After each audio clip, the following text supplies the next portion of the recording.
Hi ಸ್ನೇಹಿತರೆ, ಎಲ್ಲರಿಗೂ ನಿಶಾ ಕನ್ನಡ ಚಾನಲ್ಗೆ ಮತ್ತೊಮ್ಮೆ ಪ್ರೀತಿಯ ಸುಸ್ವಾಗತ. ಇವತ್ತಿನ ವಿಡಿಯೋದಲ್ಲಿ ವಿದ್ಯಾರ್ಥಿಗಳಿಗೆ ಬೀಳ್ಕೊಡುಗೆ ಸಮಾರಂಭದ ಪುಟ್ಟದಾದ ಕನ್ನಡ ಭಾಷಣ ಯಾವ ರೀತಿ ಹೇಳೋದು ಅಂತ ಈ ವಿಡಿಯೋದಲ್ಲಿ ತಿಳಿಸ್ಕೊಡ್ತಾ ಇದ್ದೀನಿ. ಈ ವಿಡಿಯೋ ನಿಮಗೆ ಇಷ್ಟವಾದರೆ ಲೈಕ್ ಮಾಡಿ, ಶೇರ್ ಮಾಡಿ. ನನ್ನ ಚಾನಲ್ ಇನ್ನು ಸಬ್ಸ್ಕ್ರೈಬ್ ಆಗಿಲ್ಲದಿದ್ದರೆ ಈಗಲೇ ಹೋಗಿ ಸಬ್ಸ್ಕ್ರೈಬ್ ಆಗಿ. ಈ ಒಂದು ವೇದಿಕೆಯ ಮೇಲೆ ಆಸೀನರಾಗಿರುವ ಮುಖ್ಯೋಪಾಧ್ಯಾಯರೇ, ನನ್ನ ಪ್ರೀತಿಯ ಶಿಕ್ಷಕರೇ, ಕಿರಿಯರೇ ಹಾಗೂ ನನ್ನ ಎಲ್ಲ ಸ್ನೇಹಿತರಿಗೂ ಶುಭೋದಯ. ಇಂದು ನಮ್ಮ ಶಾಲೆಯ ಕೊನೆಯ ದಿನವಾಗಿದ್ದು ಎಲ್ಲರೂ ನಮಗೆ ಬೀಳ್ಕೊಡುಗೆ ನೀಡುತ್ತಿದ್ದಾರೆ. ನನ್ನ ಜೀವನದ ಅರ್ಧಕ್ಕಿಂತ ಹೆಚ್ಚು ಸಮಯವನ್ನು ಈ ಶಾಲೆಯಲ್ಲಿ ಕಳೆದಿದ್ದೇನೆ. ಇಂದು ಈ ಶಾಲೆಯಿಂದ ವಿದಾಯ ಹೇಳುತ್ತಿದ್ದೇವೆ. ಏಕೆಂದರೆ ವಿದಾಯ ಶಾಶ್ವತವಲ್ಲ, ಬದಲಿಗೆ ಅದು ಅನಿವಾರ್ಯ. ವಿದಾಯವು ಅಂತ್ಯವಲ್ಲ. ನಾವೆಲ್ಲರೂ ನಮ್ಮ ಶಿಕ್ಷಕರಿಂದ, ನಮ್ಮ ಕಿರಿಯರಿಂದ, ಸ್ನೇಹಿತರಿಂದ ನಾವು ಅಗಲಬಹುದು. ಆದರೆ ಇಲ್ಲಿ ಕಲಿಸಿದ ಪಾಠ ಎಂದೆಂದಿಗೂ ಶಾಶ್ವತ. ಸಾಮಾನ್ಯವಾಗಿ ನಾನು ತುಂಬ ಭಾವನಾತ್ಮಕ ವ್ಯಕ್ತಿಯಲ್ಲದಿದ್ದರೂ ನಿಮ್ಮೆಲ್ಲರನ್ನು ನೋಡಿ ನಿಮ್ಮನ್ನು ಬಿಟ್ಟು ಹೋಗುತ್ತೇನೆ ಎನ್ನುವ ಭಾವನೆ ಕಣ್ಣಂಚಲ್ಲಿ ನೀರು ತರಿಸುತ್ತದೆ. ನಾನು ಈ ದಿನದಂದು ನಿಮ್ಮೊಂದಿಗೆ ಮಾತನಾಡುವುದು ಕೊನೆಯ ದಿನವಾಗಿದೆ ಎಂದುಕೊಂಡಿರುವೆ. ಈ ಒಂದು ಸುಂದರ ಶಾಲೆಯ ವಾತಾವರಣ, ಶಿಕ್ಷಕರ ಬೋಧನೆ, ಸ್ನೇಹಿತರೊಂದಿಗೆ ಮಾಡಿದ ಚೇಷ್ಟೆ, ಇಲ್ಲಿನ ನೆನಪುಗಳು ನನ್ನ ಜೀವನದ ಕೊನೆಯವರೆಗೆ ಮರೆಯಲು ಸಾಧ್ಯವಿಲ್ಲ.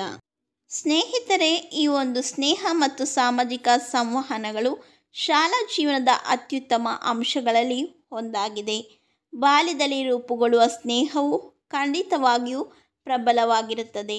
ನನ್ನ ಜೀವನದಲ್ಲಿ ಅತ್ಯಂತ ಗಮನಾರ್ಹವಾದದ್ದು ನನ್ನ ಶಾಲಾ ಸ್ನೇಹವು ನಿಜವಾಗಿಯೂ ಮರೆಯಲಾಗದು, ಮುರಿಯಲಾಗದು. Friendship is another word for love. ಸ್ನೇಹವು ಪ್ರೀತಿಯ ಮತ್ತೊಂದು ಪದವಾಗಿದೆ. ಆದ್ದರಿಂದ ಜೀವನದಲ್ಲಿ ಎಷ್ಟೇ ಕಷ್ಟ ಬಂದರೂ ನಾವು ನಮ್ಮ ಶಾಲಾ ಸ್ನೇಹಿತರನ್ನು ಎಂದಿಗೂ ಕೈ ಬಿಡುವುದಿಲ್ಲ. ಅವರನ್ನು ಬಿಟ್ಟು ದೂರ ಹೋಗಬಹುದು, ಆದರೆ ಫೋನ್ನೊಂದಿಗೆ ಮಾತನಾಡುವ ದೇವರು ನಮಗೆ ಕೊಟ್ಟಿದ್ದಾನೆ.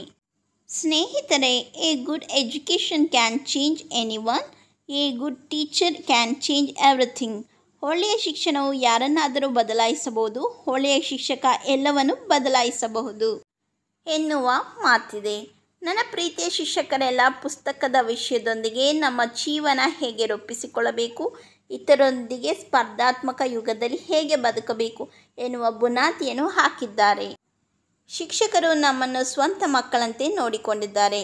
ಅಂತಹ ಜ್ಞಾನವು ಅಮೂಲ್ಯವಾದದ್ದು. ಇಂತಹ ಶಿಕ್ಷಣ ಬೇರೆಲ್ಲಿಯೂ ಕೊಡಲು ಸಾಧ್ಯವಿಲ್ಲ.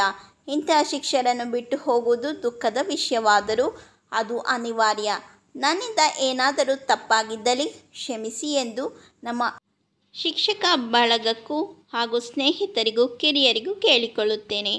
ಇಷ್ಟು ಹೊತ್ತು ಈ ವಿದಾಯದ ಭಾಷಣ ಕೇಳಿದ ತಮಗೆಲ್ಲರಿಗೂ ಮತ್ತೊಮ್ಮೆ ಮಗದೊಮ್ಮೆ ನಮಸ್ಕಾರಗಳು.